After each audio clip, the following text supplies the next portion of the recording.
وضو کی فضیلت کے بارے میں کچھ احادیث آپ کے سامنے پیش کرتا ہوں۔ حضرت ابو ہریرہ رضی اللہ تعالی عنہ اس حدیث کے راوی ہیں۔ آپ فرماتے ہیں کہ رسول اللہ صلی اللہ علیہ وسلم نے ارشاد فرمایا، الا ادلکم علی ما یمحو اللہ بہ الخطایا، کہ اے صحابہ کیا میں تمہیں ایسا عمل بتاؤں جس کے ذریعے اللہ تبارک و تعالی تمہاری خطائیں معاف فرما دے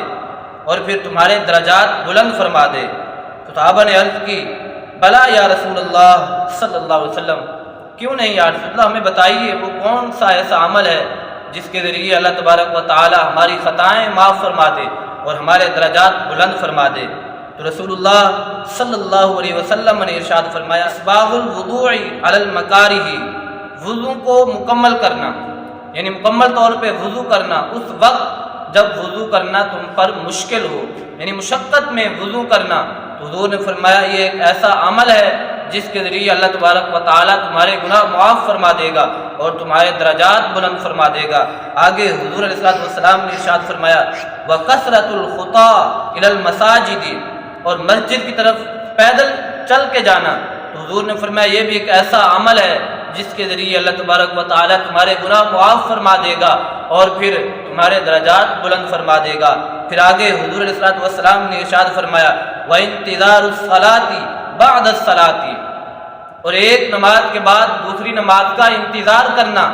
مسجد میں بیٹھنا یا ویسے انتظار کرنا دوسری نماز کا۔ تو حضور نے فرمایا یہ بھی ایک ایسا عمل ہے جس کے ذریعے اللہ تبارک و تعالیٰ تمہارے گناہ معاف فرما دے گا اور تمہارے درجات بلند فرما دے گا۔ اور پھر دوسری حدیث حضرت عثمان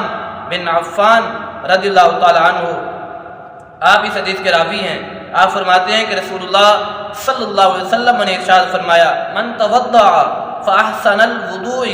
خرجت خطاياه من جسده حتى تخرج من تحت اظفاره۔ آپ فرماتے ہیں کہ رسول اللہ صلی اللہ علیہ وسلم نے ارشاد فرمایا کہ جو شخص احسن طریقے سے وضو کرے، اچھے طریقے سے وضو کرے، تو خرجت خطاياه من جسده، تو اس کے جسم میں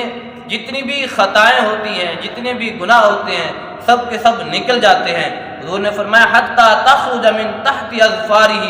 یہاں تک کہ جو اس کے ناخن کے اندر خطائیں چھپی ہوئی ہیں وہ بھی نکل جاتی ہیں۔ یعنی وضو کی یہ برکت ہے کہ ایک تو اس کے جسم سے جو اعضاء اس نے وضو میں دھوئے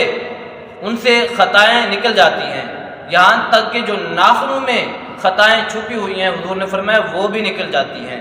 اور پھر تیسری حدیث حضرت عقبہ بن عامر رضی اللہ تعالی عنہ، آپ اس حدیث کے راوی ہیں۔ آپ فرماتے ہیں کہ رسول اللہ صلی اللہ علیہ وسلم نے ارشاد فرمایا، ما من مسلم یتوضأ فیحسن وضوءہ ثم یقوم فیصلی رکعتین مقبلا علیہما بقلبہ ووجہہ الا وجبت لہ الجنہ، کہ رسول اللہ صلی اللہ علیہ وسلم نے ارشاد فرمایا کہ جو مسلمان اچھے طریقے سے وضو کرے، پھر کھڑے ہو کر 2 رکعتیں نماز نفل ادا کرے، اللہ تبارک و تعالیٰ کی رضا کے لیے دل اور چہرے کو متوجہ کر کے، تو حضور نے فرمایا الا وجبت لہ الجنہ، اللہ تبارک و تعالیٰ اس پر جنت کو واجب فرما دیتا ہے، یعنی جنت اس کے لیے واجب ہو جاتی ہے۔